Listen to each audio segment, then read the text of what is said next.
This video is a non-sponsored collaboration between myself, Unit 522, and historyandheadlines.com. To see the article version of this video and more just like it, click the link down below.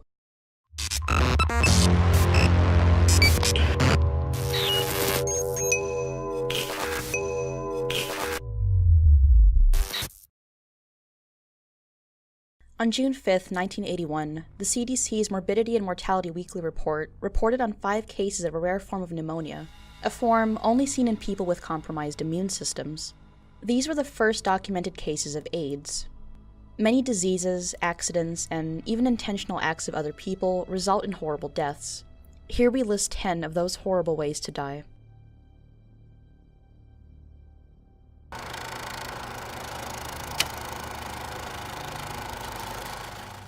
About 400,000 people a year die from drowning, not even including natural disasters. Much like the other causes of death listed here, drowning is a terrifying and uncomfortable way to die. So deeply ingrained is the fear of drowning that waterboarding is used as a form of torture. It is done by positioning a person with their head low so water cannot flow into the lungs. Their nose and mouth is then covered with a towel and water is poured on their face. In almost all people, this results in immediate panic and intense discomfort. If the person drowning is conscious, the terror that is experienced may well be greater than any other death.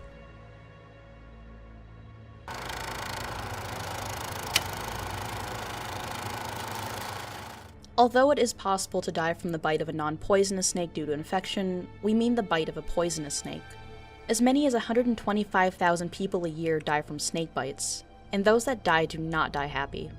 Usually accompanied by tremendous fear, pain, nausea, and vomiting, snake venom can also cause bleeding from the eyes, nose, mouth, and wounds that have previously healed. Often causing necrosis of the flesh, the area surrounding the bite swells, discolors, and rots away, with the area affected growing until gangrene sets in and the victim dies. Blindness, suffocation, kidney failure, and muscles throughout the body beginning to break down can also be symptoms. Treatment is complicated by having to properly identify the snake that bit the victim, which is often not easy if the snake left the scene. If antivenom for that type of poison is available and administered, there is an excellent chance that the person will live.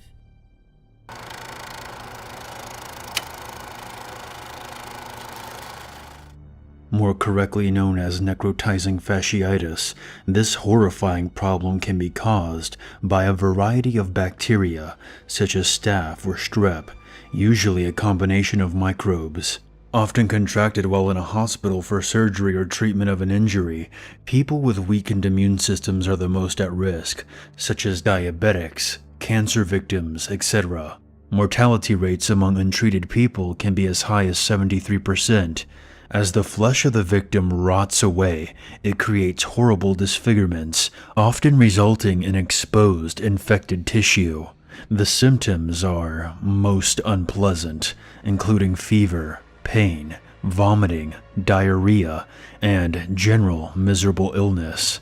A severe form of this disease called MRSA can be contracted from sewage, especially in hospitals. Sometimes massive doses of promptly administered antibiotics can effectively treat the problem, but strains of pathogens resistant to the antibodies can complicate and prolong treatment.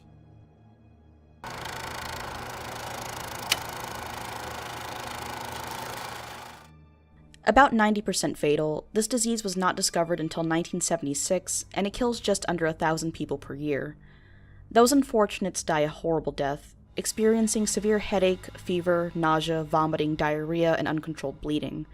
Plus, victims die with the knowledge that there is no treatment and no cure, although scientists are working on developing a vaccine.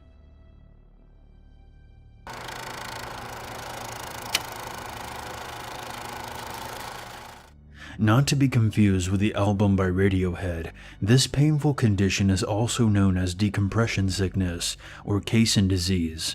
The condition develops from rapid decompression of people usually deep diving, but can also be experienced by flying at high altitudes without pressurization, or spending time outside of a spacecraft in a suit that hasn't been pressurized. What happens is dissolved gases in the blood bubble out when a person decompresses too quickly, resulting in horrific pains in the joints, causing the body to contort and writhe, hence the bends.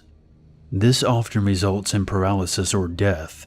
The only treatment is to place the victim in a hyperbaric or recompression chamber and slowly reduce the pressure to normal atmospheric levels. Since the gas bubbles can develop anywhere in the body, the skin can be affected with rashes and bubbles, the blood flow can be disrupted resulting in tissue death, the brain or spine could develop severe pain and disruption, and the lungs can be damaged causing coughing and the loss of the ability to breathe properly.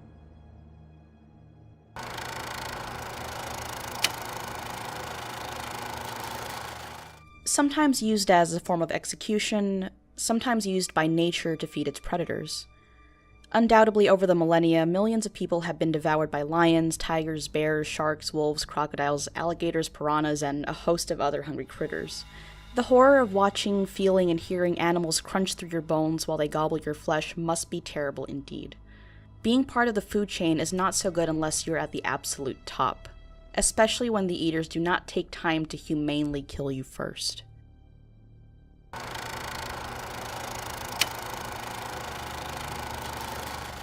Not just some sort of joke, King Edward II of England is said to have been murdered at the behest of his wife and her lover by just this method, which would have the benefit of inflicting horrible and painful death without affecting the external appearance of the body.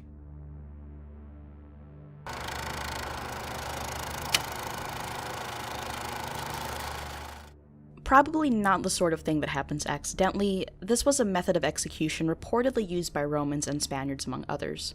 Some people executed this way include Valerian, Crassus, and Manius Achilles. Research indicates that the hot metal would likely build up steam so quickly that internal organs would actually burst.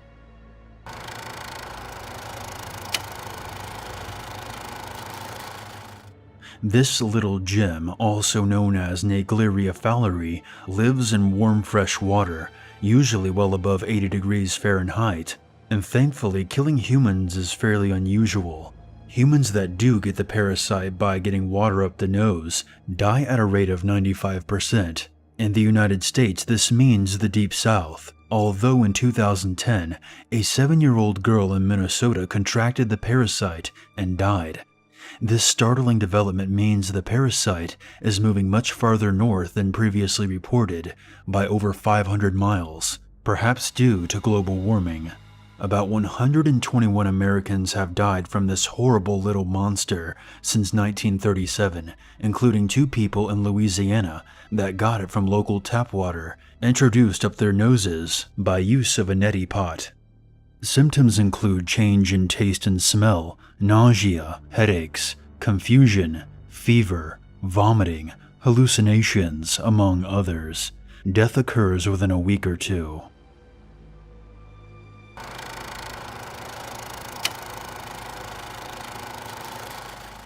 Known medically as Creutzfeldt-Jakob disease, this is the human form of mad cow. Caused by a bizarre malformed protein called a prion, this disease causes the brain to develop spongy-like holes in it like that of Swiss cheese. Dementia, memory loss, blindness, seizures, confusion, and death within 6 months is usual, although at times the victim suffers for a year or more. Eating infected animals, especially the brains or brain-related parts, can transmit the disease.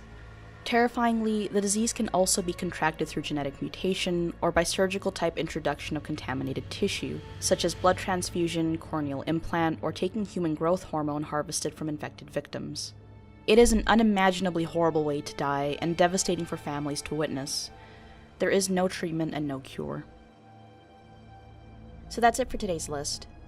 Again, don't forget to check out historyandheadlines.com, and I also want to give a huge thank you to Unit 522 for helping me out with this one.